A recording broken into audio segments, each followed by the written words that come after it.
Lebih lengkap perkembangan penyidikan kasus pemilik daycare yang menganiaya anak akan dilaporkan oleh jurnalis Kompas TV. Sudah ada Atika Azura dari Pekanbaru Riau. Selamat pagi Atika. Atika, jadi apa sebenarnya menjadi motif pelaku ini tega menganiaya anak yang sedang dititipkan? Kalau tidak salah ini kalau kita lihat videonya bahkan direkam oleh salah satu mantan karyawannya. Baik, selamat pagi Adisti dan juga saudara. Memang sejatinya motif yang menjadi alasan penganiayaan di daycare di salah satu kota Pekanbaru ini, salah satunya terkuak adalah anak yang agar tidak membuang air besar atau tidak ke kamar mandi. Jadi dari pengakuan tersangka WF, tersangka mengatakan bahwasannya kaki yang dilaban serta tidak diberi makan merupakan salah satu upaya yang dilakukannya agar sang anak tidak buang air besar dan tidak ke kamar mandi. Namun alasan ini tentunya tidak bisa diterima oleh pihak kepolisian dan sampai sejauh ini sudah ada 5 orang saksi yang terus diperiksa agar pihak kepolisian Polresta Pekanbaru dapat mengetahui lebih lanjut apa motif dibalik dari penganiayaan ini.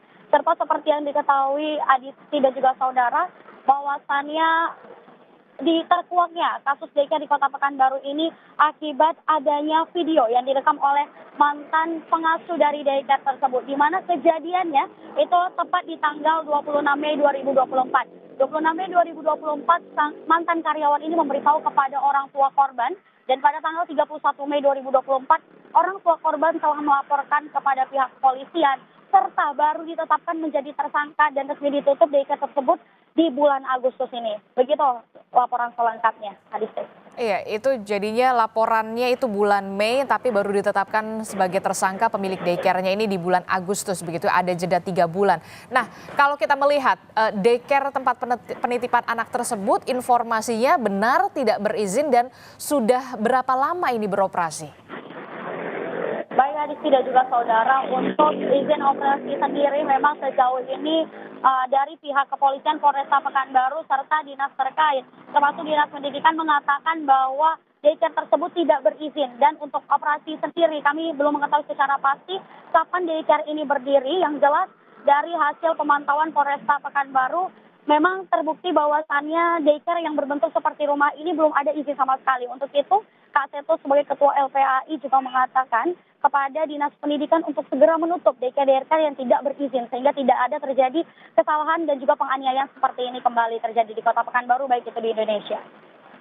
Miris sekali ternyata daycare yang tempat lokasi tersebut tidak berizin, bahkan ada satu anak yang menjadi korban. Apakah polisi juga membuka posko aduan, kemungkinan masih ada korban-korban lainnya yang kemudian menjadi tindakan dugaan kekerasan ini?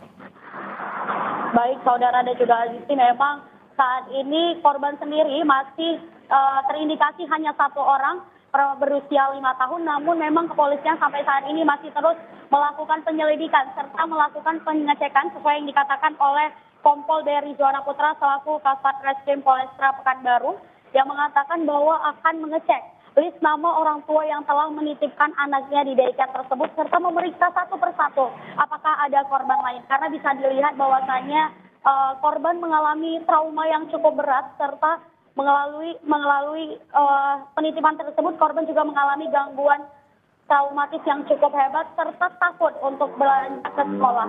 Sejauh ini hanya itu laporan yang bisa kami sampaikan, Adisti. Oke, terakhir singkat saja Azura, bagaimana proses pendampingan psikologi terhadap korban anak yang Anda sebutkan masih mengalami trauma?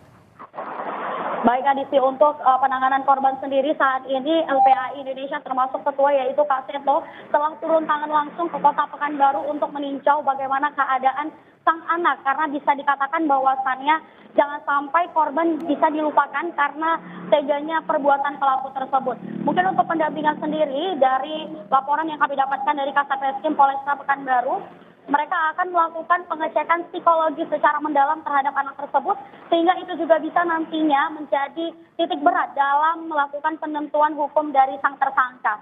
Dan untuk pendampingan sendiri tentunya LPAI terus mengawal agar sang korban bisa mendapatkan pelayanan serta pengawalan dari dokter psikologis sehingga sang anak bisa kembali ceria seperti dahulu.